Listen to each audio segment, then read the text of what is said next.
నేను ఒకటే ఈ టీటీడీలో పనిచేసే ప్రతి ఒక్కరిని కోరుతున్నా, including board members, management, everybody, మీరందరూ కూడా వీలైతే మీరు వెంకటేశ్వర స్వామి పవిత్రత కాపాడడానికి ఇంకొక అడుగు ముందుకెళ్ళండి. వీరు కాకపోతే మీరు మీ పని చేయండి. కానీ అపచారం జరిగే పరిస్థితి కానీ, అపవిత్రం చేసే పరిస్థితి కానీ, మీ వ్యక్తిగత ప్రయోజనాలు చేసుకోవడం కానీ ఇక్కడ జరగకూడదని చాలా స్పష్టంగా చెప్పాను. దాని ప్రకారం వర్కౌట్ చేసి అందరికీ విజ్ఞప్తి చేస్తున్నా.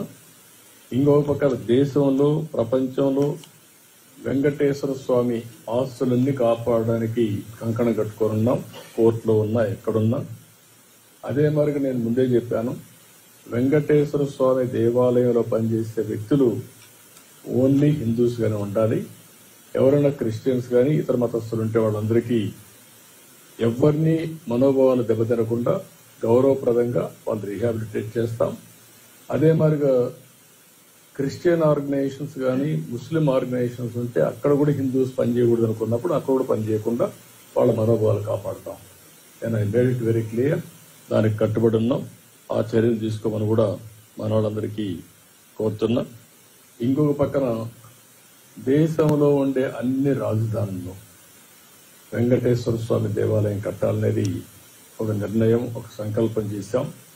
దాని ప్రకారం అందరికీ విజ్ఞప్తి చేస్తున్నా. అక్కడ ముఖ్యమంత్రి కూడా రాస్తాం. వాళ్ళు కానీ ముందుకు వస్తే వెంకటేశ్వర స్వామి దేవాలయం భారతదేశంలో ఉండే అన్ని రాష్ట్ర రాజధానుల్లో కట్టాలనేది ఒక ఆలోచన. ఈ ఆలోచన టీటీడీ కూడా వర్కౌట్ చేసి ముందుకు తీసుకెళ్తారు. అదే మరి విదేశాల్లో కూడా, ఒక మన దేశంలోనే కాకుండా విదేశాల్లో కూడా చాలా మంది హిందువులు ఇదయ్యారు.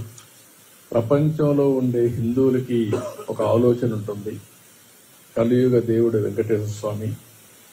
ప్రతి ఒక్కరూ ఒకసారి కానీ ఎక్కువ సార్లు కానీ ఇక్కడికి వచ్చి దర్శనం చేసుకోవాలనేది ఒక సంకల్పం. రెండో సంకల్పం, ఎక్కడికక్కడ టెంపుల్స్ ఉంటే ఆ టెంపుల్లో పూజలు చేసుకుంటూ వాళ్ళు ముందుకు పోయే పరిస్థితి వస్తుంది. వెంకటేశ్వర స్వామి ఎక్కడుంటాడో అక్కడ ఆరోగ్యం బాగుంటుంది, మనుషులకి స్ట్రెస్ ఉండదు. ఒకసారి ఆయన తలుచుకొని భారం ఆయన మీద వేసి పనులు చేస్తే ఇంకేలాంటి ఇబ్బందులు లేవు. అలాంటి కార్యక్రమానికి కూడా శ్రీకారం చుడతాం. ప్రపంచం మొత్తం వెంకటేశ్వర స్వామి దేవాలయాలు కట్టడానికి హిందువులు ఎక్కడ ఎక్కువ ఉంటే అక్కడ